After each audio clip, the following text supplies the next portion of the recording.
Donald Trump is the only presidential candidate in history who promised to lower prices on day one. Because it was a lie, he couldn't do it, and he didn't do it. But that didn't stop him from just saying that he did do it to voters in Pennsylvania a few months ago before he launched his war with Iran. You're getting lower prices, bigger paychecks. We're getting inflation. We're crushing it. And you're getting much higher wages.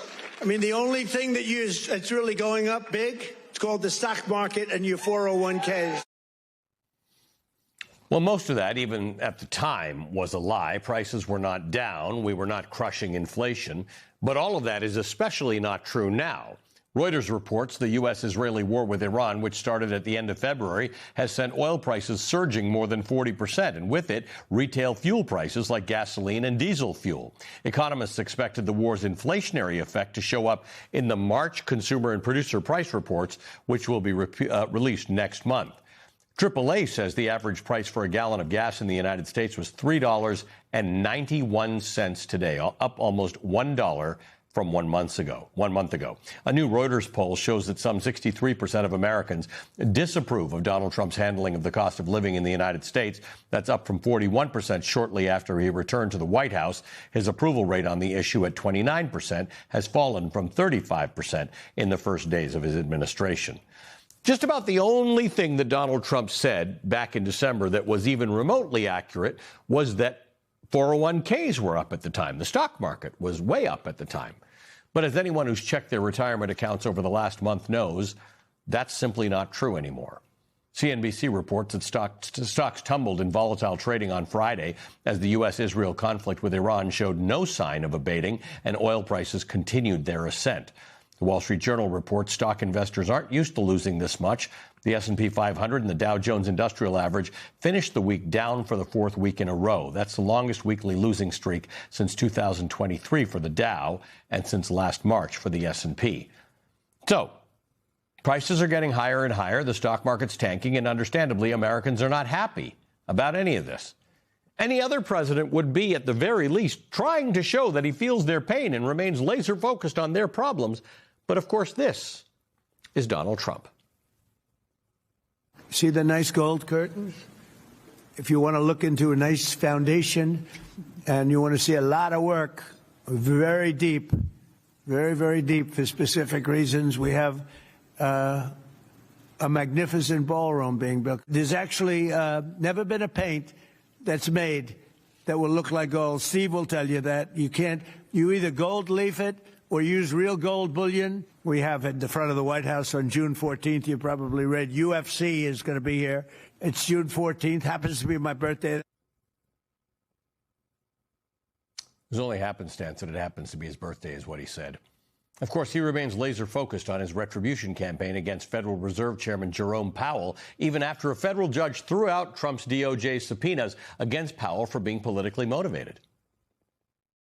The Fed chairman told me yesterday that he plans to stay until a new Fed chairman is confirmed, and he also plans to stay on the board until the investigation of the Federal Reserve is done. Well, he's under investigation because he's building a building for hundreds of billions of dollars more than it's supposed to cost.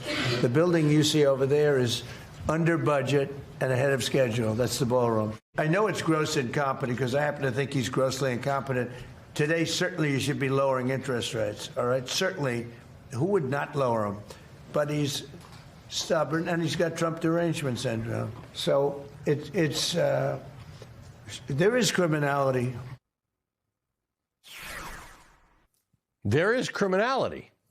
Joining us now, Democratic Congressman Eric Swalwell of California is a member of the Judiciary and Homeland Security Committees. He served as an impeachment manager in the second impeachment trial of Donald Trump. Congressman, I don't know where to start. There's a war going on of Donald Trump's making, which he doesn't call a war, says it's kind of over. 13 servicemen have been killed. Many thousands of other people have died. But he's talking about gold leaf paint and nonsense like this. This is an unserious president.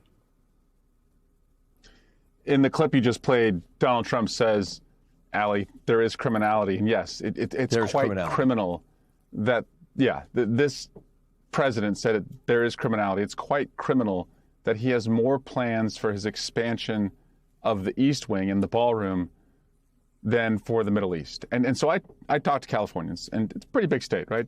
40 million people running for governor there. Talk to folks up and down the state, and they just want the guy to walk into a grocery store, go to a Ralph's or a Vons or a Safeway and look at the long receipts that people look at and ask themselves, is it really costing me this much? When they fill up for gas, it's about $5.70 on average in California. Is he really costing me this much? And he said, I'm going to lower costs on day one. Californians want him to know he is 0 for 424. If he just focused on that, I think he'd have more support than about 30%, which is where he sits right now in the polls. Look, I think we're all hoping this war with Iran is not going on by the time the midterms roll around. But Mike Johnson says it's not a war, so Congress doesn't have to address this, which is just a weird thing to say. But Americans have a history of doing these things that are not called wars, but soldiers die in. Can Democrats stop this nonsense if they win in November? We shouldn't fund a penny of it.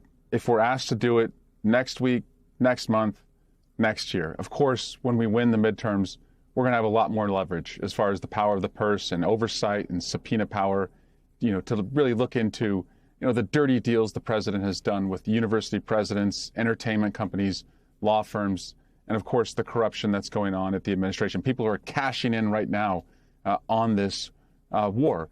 But also, your viewers, people who are watching right now, they're not helpless either. There's a No Kings rally next weekend, and the more that people show up, the more the message is sent at the town square, at our town halls, that the public sentiment is not with this president. That matters from next week all the way to the ballot box. I think this is really important. That's next Saturday. I'm telling people ahead of time because I'll be on TV. You can miss my show. It is important because there's a through line between the protests in L.A., in Minneapolis, the No Kings rallies, the showing up at primaries, the election last November, the ballot measure in November, the record number of people who came out in Texas for the primaries, the record number of people who came out in Illinois for the primaries. It's all connected. So if next Saturday 10 million people show up, which will be an improvement over the last No Kings, this is all of a sort. It's all connected. It's a drumbeat, and what I tell young people, especially if this is the first election that you're participating in, it's not just registering to vote and then telling you go out and vote. It's getting involved now, going to the No Kings rally, holding your local elected officials accountable, looking at the ballot, not just who you're voting for at the very top, but all the way down the ballot. And then when you go and vote, that's where you have agency. That's where you are in the most empowered position, where you can have expectations of the people that you put in power. And you should do that. And what Democrats should do right now, Ali, is to telegraph what we're going to do when we're in office. Of course, we're not going to fund this war or any other war, but we also need to have our own Project 2029 when a Democrat is in the White House, and start to do that immediately on day one when we're in the majority under Speaker Jeffries. That, I think, will empower people, motivate them, and show them what they're working for, what they're marching towards. It's a smart idea. Congressman, thanks for being with us tonight. As always, Congressman Eric Swalwell of California.